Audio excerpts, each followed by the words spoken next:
Malandro, eu não consigo dizer o quanto o anime de Bleach agora está maravilhoso, pelo amor de Deus. Em que outro anime você vê os caras terem o esmero de fazer 95% do episódio ser tudo novidade só pra fazer a história ficar bonitinha e fechadinha? Sim, eu estou falando de você, Okitake, você que recebeu finalmente o destaque que merecia. Mas em comemoração a toda essa maravilhosidade que é o novo anime de Bleach, já vai se inscrevendo no like, meu querido amigo. Porque assim, meu caro amigo, você mostra que gosta dessa história maravilhosa. E além disso, também me dá um ânimo e alegria para continuar fazendo essas produções interessantíssimas que eu faço para vocês aqui. Mas sem mais delongas, vamos pra bagaceira, meu povo! Basicamente, o episódio de Bleach dessa semana começa com simplesmente o Okitake dizendo que vai substituir o Rei das Almas, que tinha morrido no último episódio. Mas aí, enquanto o Okitake basicamente entoava um mantra barra alguma coisinha ali, talvez até uma oração, basicamente vemos o flashback dele quando era criança, tendo uns 3 aninhos lá, e ele tá basicamente morrendo, doenças e por aí vai. Pra vocês verem que não é à toa que eu às vezes chamo ele de Capitão Câncer, né? Mas piadas à parte, basicamente os pais dele ficam orando pelo Mini Hagi-sama, que é literalmente o braço direito do Rei das Almas. Porque pra quem não lembra, né, basicamente nos flashbacks que a gente viu por ali,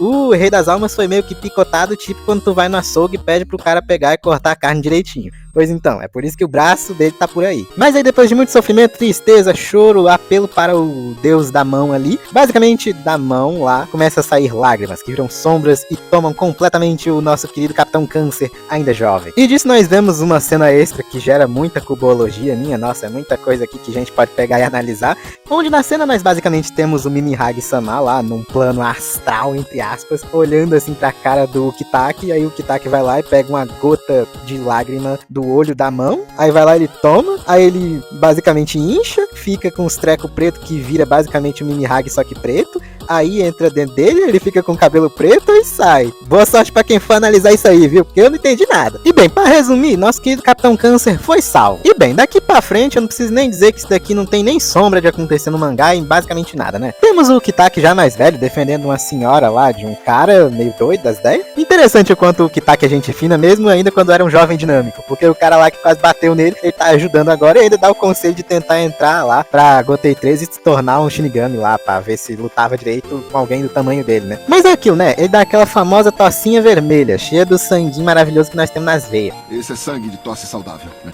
Só que a questão é, né, você pensa, ué, mas o braço lá não tinha curado ele? Pois então, né, meu povo? Curado entre aspas, basicamente só mantém a doença dele nula. Não quer dizer que ele não tá doente. Avançando mais ainda no tempo, nós temos basicamente uma luta barra treino do Okitake junto do Shunsui quando eles ainda eram pivetes. E tava lá os caras metendo porrada um no outro, e o Shunsui não tendo piedade nenhuma do Okitake, inclusive tava lá o Nohana e o Yamamoto lá observando aquilo. Interessante, interessante. E é basicamente nessa lutinha ali, barra treino, que se forma a amizade linda e maravilhosa entre o Okitake e o Shunsui, onde basicamente o Okitake disse que queria pedir algo especial para o Shunsui. Era basicamente só biscoito, tá ligado? O cara fica surpreso pensando que o outro vai pedir uns contatinhos com as minas, mas não, era só biscoito. O tempo vai passando e os dois vão virando grandes amigos, assim, da vida toda do peito e tal. E aí, basicamente, o Okitake mostra e conta para o Shunsui sobre a situação lá do braço, onde basicamente ele conta a historinha dele, que ele é todo doente, mas aí o Mimi Hagi lá salvou ele. E tipo, o Shunsui diz que ele achava que era só uma lenda, tá ligado? O braço do Rei das Almas. Inclusive, é bem interessante o papinho que o Shunsui tem com o outro, sobre o papo de que a mão esquerda é sobre o avanço e a mão direita é sobre a inércia. É interessante isso daí, principalmente dado umas coisas que ainda vão acontecer nessa temporada. Então, avançando um pouco muito no tempo, nós temos basicamente o Okitake sendo repreendido pela Central 46, pois ele não estava querendo ter um novo tenente. Sendo que isso daí aconteceu depois do Kaien ter morrido. Sim, o Kaien, o cara que é literalmente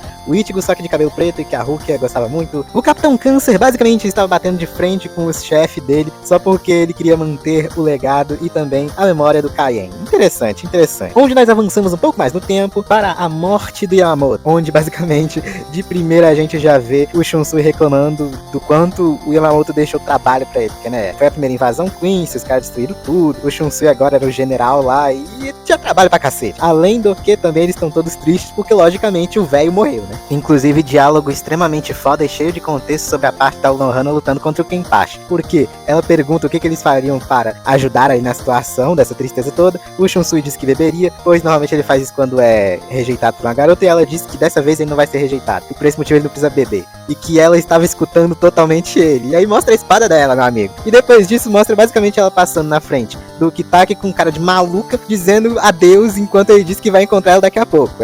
Rapaz, O arco do inferno, se acontecer, vai ser tão legal, pelo amor de Deus. E assim, meus caros senhores, voltamos ao tempo presente, onde basicamente o Mimihag versão sombra estava saindo de dentro do Ukitake. E, bem, todo mundo tava meio assustado com isso. Mas ele disse para ninguém se assustar, pois ele nesse momento estava sacrificando todos os seus órgãos e ele mesmo para se tornar o receptáculo do braço direito do Rei das Almas e assim sustentar os mundos pelo menos por algum tempo, né? Pô, meu querido, coitadinha da Rukia, toda assustada e meio doidinha com o fato do capitão dela tá basicamente se sacrificando e morrendo ali na frente dela. Coitadinha. Mas é mesmo como ele disse, ele mesmo queria fazer um bagulho desse, então, né, já que é necessário, façamos. Mas beleza, né, cortando a cena, nós basicamente temos o Shunsui lá no Muken, que é esse lugar preto pra cacete aí, onde ele tá falando com nada, nós pensamos, mas o que de acha esse doido tá fazendo? E aí ele simplesmente fala que tá falando com o Aizen, minhas senhoras, meus senhores. Mas aí voltando rapidão lá pra cima, onde tá o Ichigo, o Yuraba e outros personagenzinhos, o Yuraba diz que todo mundo vai acabar e que tudo tá perdido. Aí os caras formam uma estratégiazinha pra Orihime tentar curar, entre aspas, lá o Rei das Almas, mas logicamente não funciona, porque, né, o cara é basicamente Deus, enfim. Novamente, até onde eu me lembro, quase tudo nessa cena é novidade, meus queridos amigos. Mas enfim, basicamente nós voltamos lá para o Ukitake, que fica todo preto. Basicamente, a mão do Rei das Almas vai subindo, vai subindo, vai subindo, vai subindo, até que chega lá e junta mais ou menos o Rei das Almas e fica segurando lá o mundo de Bleach, basicamente. Inclusive, não me venha perguntar o porquê que o Rabá não conseguiu ver que ia acontecer essa situação aí toda com o Mimihag lá com o Rei das Almas. Porque eu não sei, eu só não sei, eu acompanho o anime junto com o mangá, então é. Mas enfim, voltando ao Shunsui com o Aizen, basicamente o Shunsui vai lá falando que ele vai liberar, né, primeiramente a boca do Aizen, e aí basicamente ele libera lá, já que ele só pode liberar 3 coisas do Aizen, não pode liberar ele inteiro, e ele libera a boca. Nesse momento ele fica completamente embasbacado porque o cara literalmente tava andando, tá ligado? Sendo que ele só liberou a boca dele, o resto tá tudo selado. Aí vai basicamente numa trocação de palavras muito interessante e engraçada entre o Aizen e o Shunsui, onde basicamente o Shunsui pergunta se o Aizen quer sair, mas aí basicamente o Aizen mete na cara do Shunsui que ele veio ali com a chave do lugar no coração. E o Shunsui diz que sim, ou seja, se o Aizen matar ele, ele nunca sai dali. Mas sendo sutil pra caralho, meu menino Shunsui já diz logo pro Aizen, beleza, mano? Senta ali naquela cadeira só pra gente ver um negócio. O Shunsui até fala sobre respirar, né, o ar lá da Soul Society ao invés desse Mukifa aí que é o Muken, mas do nada um idiota lá que tava junto com o Shunsui simplesmente tenta amarrar o Aizen. E por motivos de burrice, simplesmente eles perdem a mão, porque basicamente o reato dele é tão poderoso que basicamente desintegra qualquer coisa, tá ligado? Lembra o que aconteceu no anime lá? Só dele chegar perto das coisas lá, quando ele tava antes de enfrentar o Ichigo, tudo meio que virava pó, só porque ele tava perto. Mas aí o Shunsui vai dizendo que tá convidando o Aizen lá pra ir pra cima, né, pra ajudar eles, entre aspas, porque ele sabe que o Aizen quer coisas que o Yuraba não quer, portanto, eles podem se ajudar. E respondendo o que o Shunsui disse antes sobre respirar um ar fresco, ele basicamente disse, o ar fresco? Daquele lugar lá que o Yuraba tá destruindo agora, né?